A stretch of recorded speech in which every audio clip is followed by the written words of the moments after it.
How politics infiltrated the gaming industry. Good old politics. Do you ever ask yourself, why does gaming feel so tiresome?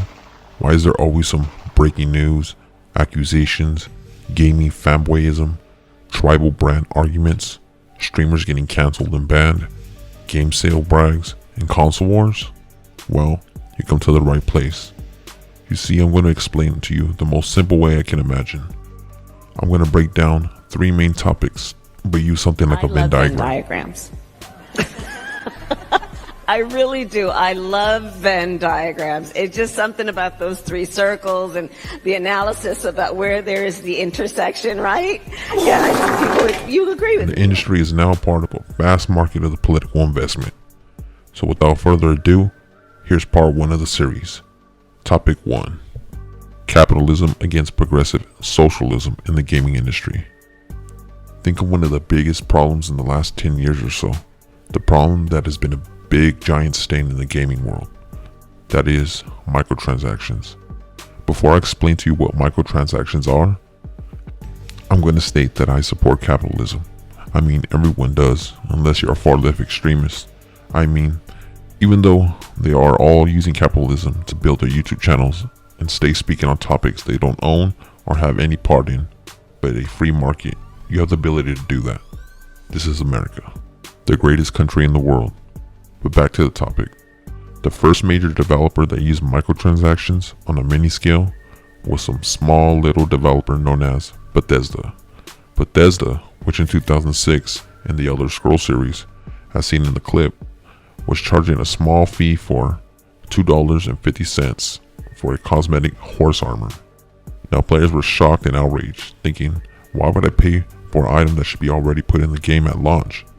But as the internet is, their complaints were just a small fraction of reality. People were buying that shit up.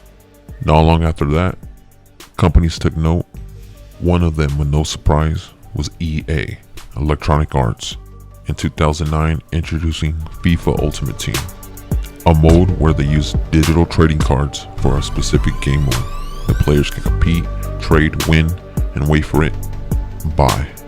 That opened the floodgates of the industry figuring out the way to milk their fan bases for more money. Oh no, $60 isn't enough anymore. We need more Money. What does that have to do with politics, you ask?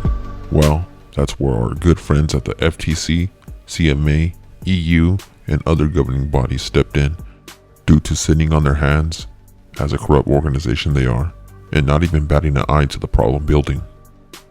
Other countries had to start setting limit age restrictions and regulations to protect children from online loot boxes, pachinko machines, mini casino gambling, and such.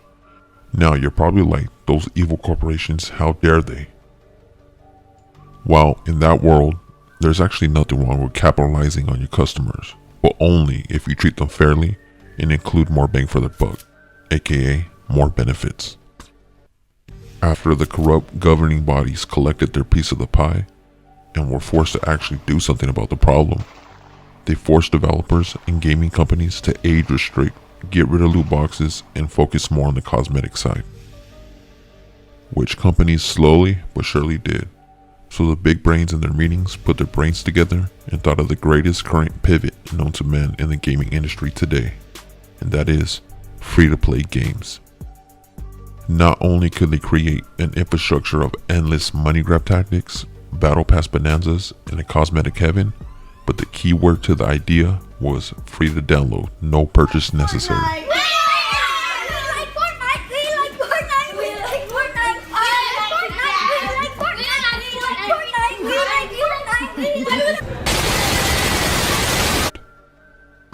Legal battle after legal battle, restriction after restriction.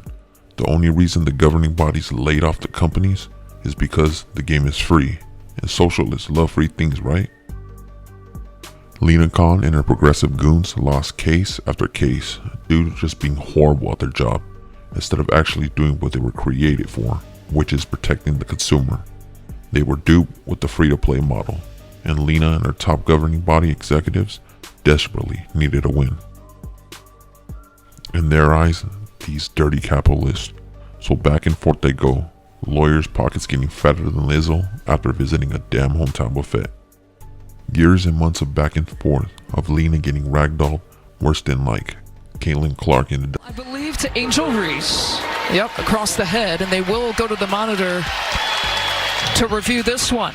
or deranged Lena woke back up from those ass whoopings she took like a booba at sunrise.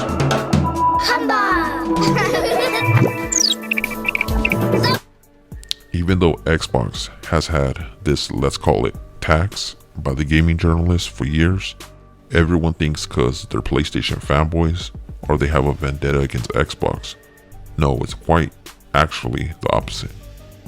You see, it's not because they're a fan of a certain company, it's actually due to their ideology. Far-left progressive, man against the machine type mentality. Look, if you don't believe me, I promise you, do a poll. If you ask all these gaming journalists to vote on what their political ideology is, I guarantee you it'll be progressive liberal. I mean, come on, it's tech. Now I'm not cramming everyone into this category. There are some people that are legit lovers of video games and news, but there are some that rather punch down on a gaming company like Xbox and Microsoft for being the big boy in the room with the biggest pockets. They put Sony on a pedestal, actually not even knowing that they're a Japanese company that's capitalizing on their fans, milking them for every dollar, lying to them, and they're kinda conservative by nature. It's flying right under their noses. Game Pass is evil, Game Pass is killing the industry. When in reality, it's the best deal in gaming, and the funniest part about it is, these Sony fanboys are eating it up, getting used up by the critics with an opposing ideology. Something like George Bush did to the Middle East, but really wanted the resources and the oil playing them like a fiddle. Well, that's part 1 of how politics infiltrated gaming.